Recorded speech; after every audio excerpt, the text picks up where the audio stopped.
Marwari media आप देख रहे हैं। आज है 12 मई 2026 मंगलवार का दिन, हिंदू तिथि ज्येष्ठ माह की 10वीं। नजर डाल लेते हैं आज की बड़ी खबरों पर। शुरुआत कर देते हैं देश की बड़ी खबर के साथ। बड़ी खबर, पीएम मोदी सोमवार को गुजरात के सोमनाथ मंदिर में प्राण प्रतिष्ठा के 75 साल पूरे होने के मौके पर कार्यक्रम में शामिल हुए। उन्होंने कहा कि आज का दिन एक और वजह से भी खास है। आज ही के दिन यानी कि 11 मई 1998 को देश के पोखरण में परमाणु परीक्षण किया था। तब दुनिया भर की शक्तियां भारत को दबोचने मैदान में उतर गई थी, लेकिन हम डरे नहीं, डटे रहे। भारत ने पोखरण परमाणु परीक्षण को ऑपरेशन शक्ति का नाम दिया था, क्योंकि शिव के साथ शक्ति आराधना ही हमारी परंपरा रही है। मैं भगवान सोमनाथ के चरणों में नमन करते हुए ऑपरेशन शक्ति की बधाई देता हूँ। बड़ी खबर ये भी देखिए, पीएम मोदी ने लगातार दूसरे दिन लोगों से ईंधन और संसाधनों का कम इस्तेमाल करने की अपील की है। उन्होंने कहा कि जहां संभव हो सके पेट्रोल डीजल का उपयोग कम करें और मेट्रो, इलेक्ट्रिक बस और पब्लिक ट्रांसपोर्ट का उपयोग करें। वडोदरा में पीएम मोदी ने कहा कि जैसे देश ने मिलकर कोरोना संकट का सामना किया था, वैसे ही मौजूदा संकट से भी देश बाहर निकल जाएगा। पीएम मोदी ने फिर लोगों से अपील करते हुए कहा कि जब तक हालात सामान्य न हो तब तक सोने के आभूषण न खरीदे। आगे बढ़ेंगे। देश की एक और बहुत बड़ी खबर, केंद्र सरकार ने सोमवार को घोषणा की है कि नया विकसित भारत गारंटी फॉर रोजगार एंड आजीविका मिशन ग्रामीण यानी कि VBG रामजी 1 जुलाई से पूरे देश में लागू होगा। और इसके साथ ही Mahatma Gandhi national rural employment act यानी कि मनरेगा को खत्म कर दिया जाएगा। ग्रामीण विकास मंत्रालय की अधिसूचना के मुताबिक यह नया कानून सभी राज्यों और केंद्र शासित प्रदेशों में लागू होगा। सरकार ने भरोसा दिलाया है कि इस बदलाव से मजदूरों के काम पर कोई भी असर नहीं पड़ेगा। ट्रांजिशन पूरी तरह बिना रुकावट के होगा और किसी को रोजगार से वंचित नहीं किया जाएगा। मंत्रालय की अधिसूचना में कहा गया है कि 30 जून तक मनरेगा के तहत जो भी काम चल रहे होंगे उन्हें नए सिस्टम में उसी तरह जारी रखा जाएगा, यानी किसी भी प्रोजेक्ट को बीच में नहीं रोका जाएगा। इसी के साथ जिन मजदूरों के मनरेगा जॉब कार्ड जो KYC से वेरीफाइड है, वे तब तक मान्य रहेंगे जब तक नए ग्रामीण रोजगार गारंटी कार्ड जारी नहीं हो जाते हैं। बहरहाल आगे बढ़ जाते हैं। राजस्थान से बहुत बड़ी खबर, राजस्थान के श्रमिकों के लिए बड़ी और राहत की खबर है। मुख्यमंत्री भजनलाल शर्मा ने श्रम विभाग के न्यूनतम मजदूरी दर में वृद्धि करने के प्रस्ताव को मंजूरी दे दी है। प्रतिदिन की मजदूरी में अलग अलग श्रेणी के अनुसार 22 से 45% तक की बढ़ोतरी की संभावना है। दरअसल नोएडा और दिल्ली NCR से सटे अलवर जिले के भिवाड़ी में पिछले दिनों श्रमिक भाइयों ने न्यूनतम मजदूरी बढ़ोतरी को लेकर प्रदर्शन किया था। प्रदर्शन के बाद से ही प्रदेश भर में न्यूनतम मजदूरी दर बढ़ाने को लेकर चर्चा तेज होने लगी है। अब देखिए, सूत्रों की माने तो मजदूर भाइयों के लिए एक और बड़ी खुशखबरी है। अब सरकारी कर्मचारियों को मिलने वाले महंगाई भत्ते यानी कि DA की तर्ज पर महंगाई के हिसाब से हर साल न्यूनतम मजदूरी दर में 3% की बढ़ोतरी भी होगी। मई के अंत तक नई दरों की घोषणा हो सकती है। मुख्यमंत्री की इस पहल से करीब 25 लाख श्रमिकों को सीधा फायदा होगा। वहीं ठेकेदारों द्वारा नियुक्त कर्मचारियों पर भी नए नियम लागू होंगे। जैसे अभी अकुशल श्रमिकों की न्यूनतम मजदूरी एक दिन की 285 रुपए है, इसको बढ़ाकर 350 रुपए की जा सकती है। वहीं अर्धकुशल श्रमिकों की दिन की मजदूरी 400 रुपए और कुशल श्रमिकों की मजदूरी 450 रुपए की जा सकती है। अच्छा देखिए, अकुशल श्रमिकों में आपको बता दूं कौन कौन आते हैं, जैसे चौकीदार, जमादार, धोबी, स्वीपर, चतुर्थ श्रेणी कर्मचारी, poster boy, gate keeper, cook, carrier, delivery boy आदि अकुशल श्रेणी में आते हैं। बड़ी खुशखबरी यह है, सभी श्रेणी के मजदूरों की न्यूनतम मजदूरी में बढ़ोतरी होगी।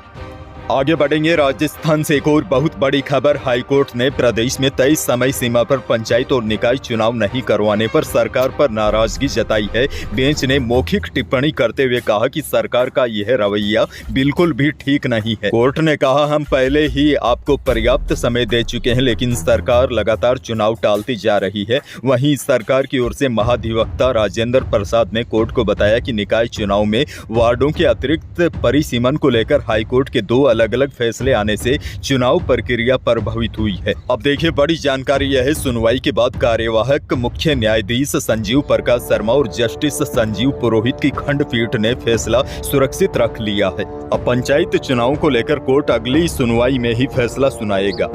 आगे बढ़ेंगे। एक और बहुत बड़ी और काम की खबर, राजस्थान में जमीन फ्लैट मकान खरीदना महंगा हो सकता है। बड़ी जानकारी यह है, प्रदेश में एग्रीकल्चर, आवासीय और कमर्शियल उपयोग की जमीन की डीएलसी दरों में इस साल फिर बढ़ने की संभावना है। आपको बता दूं, पिछले महीने 1 अप्रैल को भी सरकार ने सभी जगहों पर डीएलसी दरों में 10% तक की बढ़ोतरी की थी। अब एक बार फिर दरें बढ़ाने से जमीन फ्लैट मकान की रजिस्ट्री करवाना महंगा हो जाएगा। फाइनेंस डिपार्टमेंट के सेक्रेटरी ने कुछ समय पहले सभी कलेक्टर्स को पत्र लिखकर डीएलसी की बैठक बुलाने और जमीनों के बाजार मूल्यों का रिव्यू करने के लिए कहा है।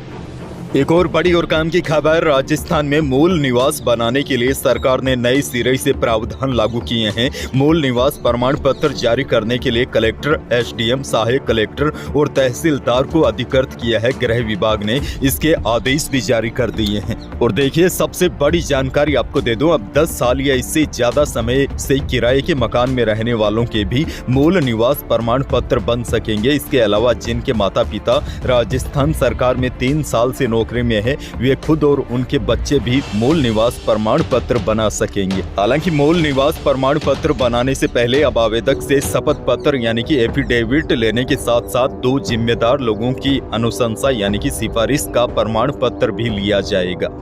अगली खबर की ओर बढ़ जाते हैं। बहुत बड़ी खबर, राजस्थान में भजनलाल सरकार का मंत्रिमंडल विस्तार जल्द होने की संभावना है। माना जा रहा है कि 6 नए चेहरों को सरकार में मंत्री बनने का मौका मिल सकता है। अब देखिए, जून महीने में सरकार के कार्यकाल को 2.5 साल पूरे होने वाले हैं, लेकिन अभी तक एक बार भी मंत्रिमंडल विस्तार नहीं हुआ है। ऐसे में अब कयास लगाए जा रहे हैं कि प्रदेश में जल्द ही मंत्रिमंडल विस्तार का इंतजार खत्म हो सकता है। वर्तमान में राजस्थान सरकार में 24 मंत्री है, लेकिन 200 सदस्यों की राजस्थान विधानसभा में अधिकतम 15% विधायक यानी 30 विधायक मंत्री बन सकते हैं। ऐसे में 6 नए चेहरों को सरकार में मंत्री बनने का मौका मिल सकता है।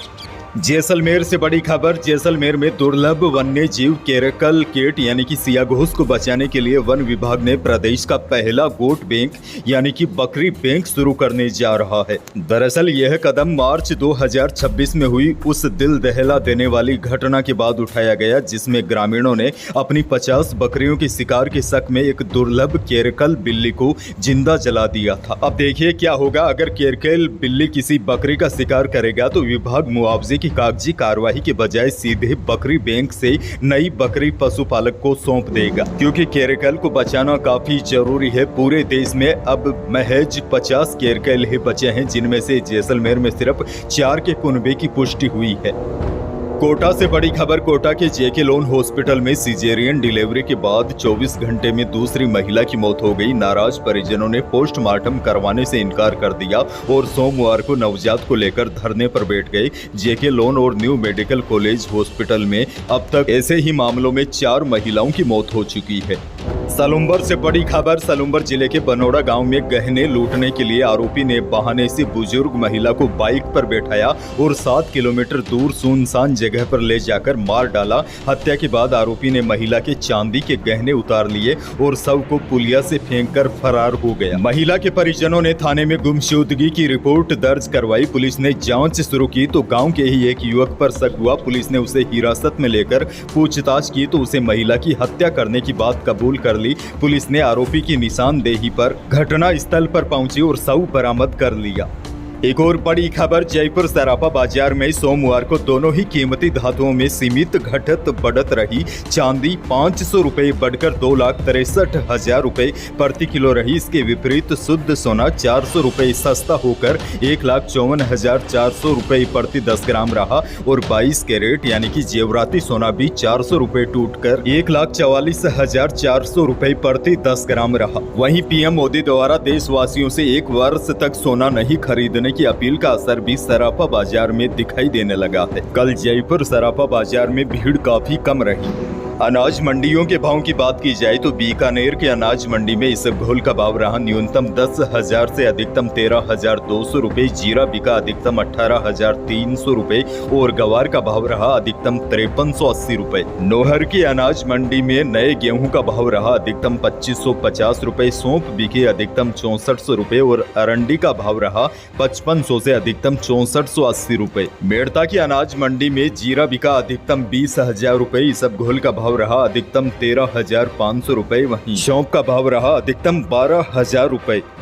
आगे बढ़ेंगे। मौसम को लेकर बहुत बड़ी अपडेट है। राजस्थान में भीषण गर्मी का दौर जारी है और सबसे बड़ी बात तो यह है, प्रदेश के कुछ भागों में अधिकतम तापमान 45 से 47 डिग्री के मध्य दर्ज किया जा रहा है। बीते 24 घंटों के दौरान सबसे अधिक तापमान बाड़मेर में 46.8 डिग्री सेल्सियस दर्ज किया गया। अब बड़ी जानकारी यह है, प्रदेश के अधिकांश भागों में न्यूनतम व अधिकतम तापमान में आगामी दिनों में हल्की बढ़ोतरी होने की संभावना है। जोधपुर बीकानेर संभाग के कुछ भागों में आगामी दिनों में हीटवेव की चेतावनी है। वहीं आज दोपहर के बाद बीकानेर संभाग, शेखावाटी क्षेत्र, जयपुर, भरतपुर संभाग के भी कुछ इलाकों में मेघ गर्जन के साथ आंधी और हल्की बूंदाबांदी होने की भी संभावना है। यही थी प्रदेश और देश की आज की बड़ी और महत्वपूर्ण खबरें। वीडियो को लाइक करना बिल्कुल न भूलिए। चैनल पर नए हैं तो सब्सक्राइब जरूर कीजिए ताकि आप अपडेट रहे बड़ी और काम की खबरों से। धन्यवाद।